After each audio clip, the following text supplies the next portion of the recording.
North, China. China? China. China? China. China. China. Where'd you move here from?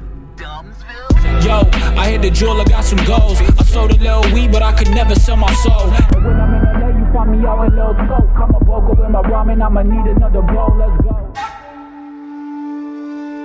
For weeks I have wandered these arid sands in search of the golden treasure, Donda 2. This album is yet another phase in Kanye's world domination plans. But word has it, the album has leaked in Hong Kong. I don't know why I traveled through the sands to get to Hong Kong, but I did, whatever. But on my journey, I reviewed Norm of the North 4. This is where the review begins. Whatever, who gives a shit? So our film begins with the worst snowflakes I've ever seen. It's like they looked up snowflake green screen on YouTube and downloaded the video in like 480p. They cut to the lemming minions who are building a giant penis. No plot significance, I just thought it was funny. And we get our title card, Norm of the North, Family Vacation. Somehow this is the second movie I've reviewed with Family Vacation in the title. Anyway, so a bunch of Arctic citizens are complaining to King Norm, who is comedically on his iPhone. Now this is actually really relatable because I too was on my phone watching this dog shit movie. Anyways, we get some dialogue. Hello, I'm a caribou. And the one bird character is all like, you should be a real King Norm. But then suddenly, everything begins to shake and your mom drops through the ceiling. Oh man, how'd they get your mom in this movie? But real talk though, this is Tiny, who is a killer whale with a magical ability. And that ability, of course, is to make me want to kill myself. I come before you to ask your approval. No. I've only seen this character for 1 second and I already hate him. Anyway, so some shit happens and there's a fart joke. I hate Mondays. Did they just rip off Garfield? Okay, anyways, Norm meets up with his bastard children. And he's all like, wow, son, I wish I aborted you. Which, to be fair, you know, I do too. Well, then the one bird character's all like, Norm, you must be a better king. But then his kids are like, oh, Dad, you have responsibilities? No. But Norm's all like, don't worry, kids, I just gotta go get the milk. So he promises some bullshit to his kids. And it's all good in the hood, I guess.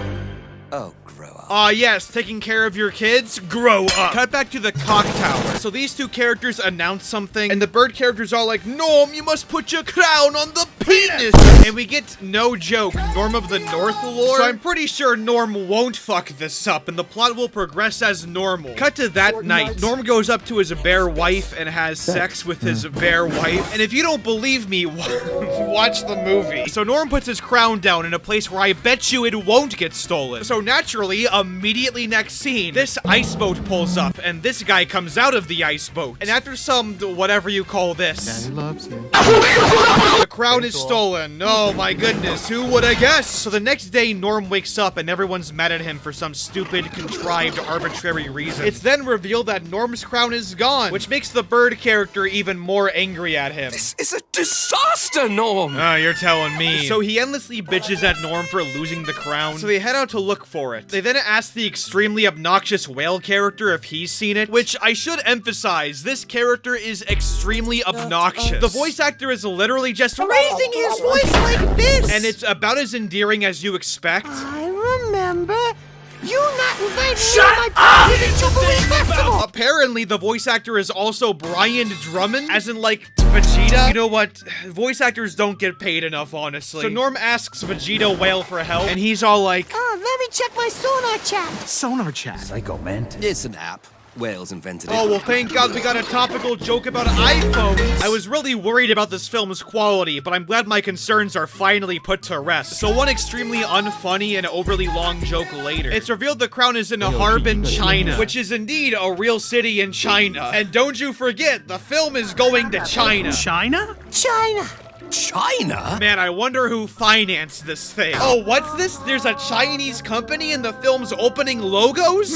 That's really interesting. I wonder what Norm's social credit is. You gotta love how this is the second Norm movie that's Chinese propaganda. Anyways, Norm now has to go to Xinjiang. I mean Harbin, China. Sorry, slip of the tongue. Anyways, Norm's worried about his family, but thankfully his kids overhear him. And extremely conveniently, his wife gets news of it, and she's all like, whoa, Norm, you planned a surprise surprise family vacation, which is the title of the movie? Wow, that's so amazing of you! So they aboard this ice boat that the Lemming characters made or something. And they're off to China, and that's about it. We then get a scene where the family takes a family picture, but then Norm sees an ice boat, which puts him in a conundrum because you see, he's going to Harbin, China to get his crown back, but he doesn't want his family to know, which will be really bad for the economy or something. But then the ice boat shoots an ice missile, which freezes Norm and his family in the middle of the ocean. But thankfully, Norm's able to contact the one rich guy from the other movies. How's the vacation going so far? It's very, ice. Which allows them to safely get to Harbin, China. Now you may be wondering, what was the point of all that? So they arrive at Harbin, China, a city made out of an LSD trip. Is this a city or a liminal space? So we get some old movie references. And apparently the residents of Harbin, China are all animals. Where'd the humans go? Is this a post-human society? Anyways, this character sees Skrillex performing and she's all like, whoa, Skrillex? But then, embarrassingly, Norm starts dancing to Skrillex, which leads to an entire dance scene, which is very important to the plot. Norm then sees some tracks on the ground, but he quickly brushes them off for family. We then get an ice skating scene, it's pointless. Cut to Norm's son shopping. He sees these binoculars, and through these binoculars, he sees these two furries, which the film just snaps focus to now. So we're introduced to these two furries, who, if they were in any other franchise, would definitely have porn made of them. The only reason why I presume they don't is because nobody is actually a fan of this garbage. Anyway, so this is Pete and Repeat. There's many humor and jokes on here. And they run into Norm, as well as their father, who is a furry who created Harbin, China. They can't make this shit up. Who Norm immediately finds as sus because he can shoot ice missiles with an iPhone. But then the furry mans are like, wait a minute, you're Norm of the North. And Norm's all like, yeah, I star in Chinese propaganda. He then invites them to dinner and they accept, I guess. But Norm then runs off for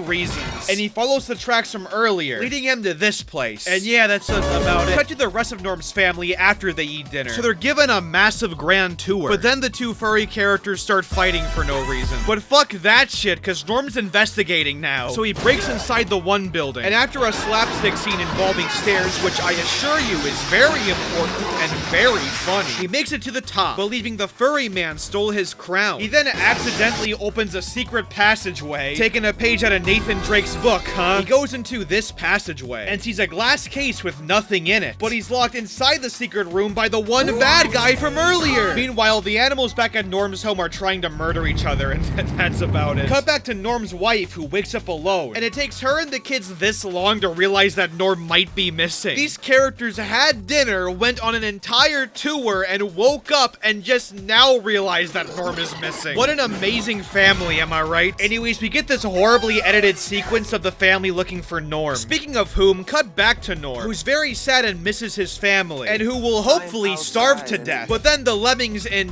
ninja costumes Deus Ex Machina themselves back into the plot as they free Norm, which coincidentally Norm's family walks in on. Thank God, how convenient. So thankfully everyone's reunited, I guess. So Norm reveals why he's really in China, and the reason, if you forgot, which I bet you did, is because he's looking for the crown. Everybody's then mad at him over this for one reason or another, and the kids are all like, you don't care about us, only the crown. And it's played off as Norm doesn't spend enough time with his kids. No, he's right. I haven't been the best dad recently. But the crown is like a political object, isn't it? Technically, this is along the lines of terrorism. I think parenting would take a bit of a back seat. Anyways, whatever. Let's move on before I accidentally get invested in this shit. So Norm's son runs off because that's the conflict. Why do they even bother at this point? We know he's going to come back. Anyway, so the furry guy comes back, and Norm accuses him of stealing the crown. But it turns out the furry man didn't know about the secret room. And it also turns out the guy also was robbed, which means the only people that could have stolen it were the twins.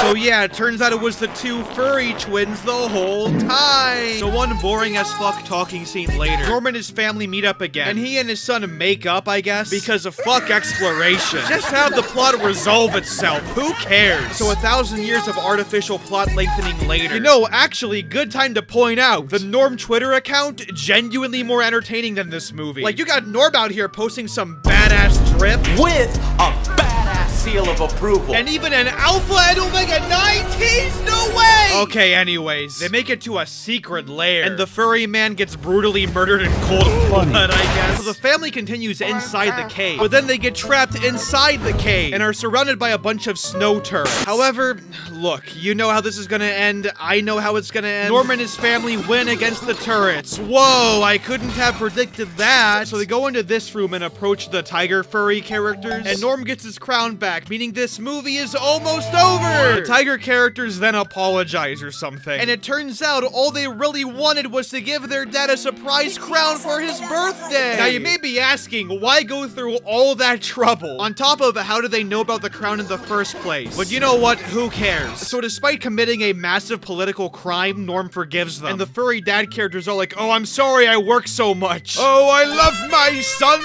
And then long story short, because Norm didn't put his crown on a penis, there's a giant storm that's happening. But thankfully, Norm returns home and puts his crown on the giant's cock and is able to save the day. Whoa. We then get the dance party ending that makes suicide a genuinely viable option.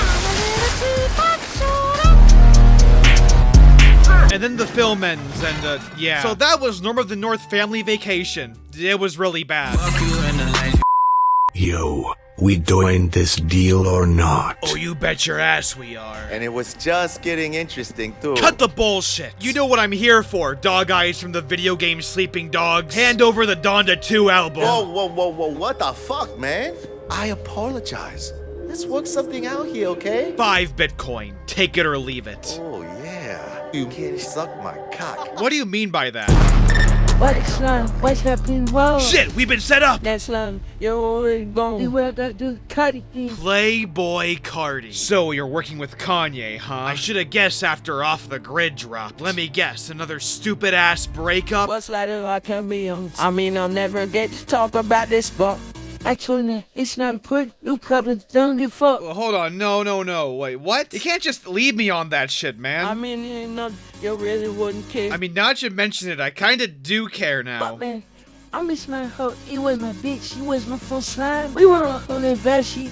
You feel? It was my best friend. But she ended up like it started. Oh, great, it's this again. So when it came to me, we were like, I'm gonna take y'all on for Kim. I felt that shit. That's when you give me the whole shit on Donda. And I knew why I had to download everyone to vamp. Vamp, like a vampire? Yeah, that's right. And she's dark. And I'm King Vamp. I got a buddy here. Cardi, no, don't press that button. I'm gonna press it. Whoa. Sir, as I assume you can see, the vampiration is a resounding success. Mr. Yee? I heard you. What did it cost? Everything. Fuck you in the lane you came with. Me and you ain't on the same shit. You ain't in my lane, bitch. Nah, throw that shit in fifth. Rollie on my wrist. Ay, baby, you a star. I'm my only wish. I'm counting blue hundreds. I'm too money. Ay, and my little bitch, she too lovely. Yeah, hanging up and calling me right back. Ay, baby, why you calling me like that? Yeah, getting high with the seat, lay back. Baby, gon' relax, yeah. Hey, they don't know the half, yeah. No matter what happened, I got your back. Baby, that's the facts, yeah. That's the facts, yeah. We can fight, but the feeling's gone. I try to find the words, but they never come. I can still see you on the lawn.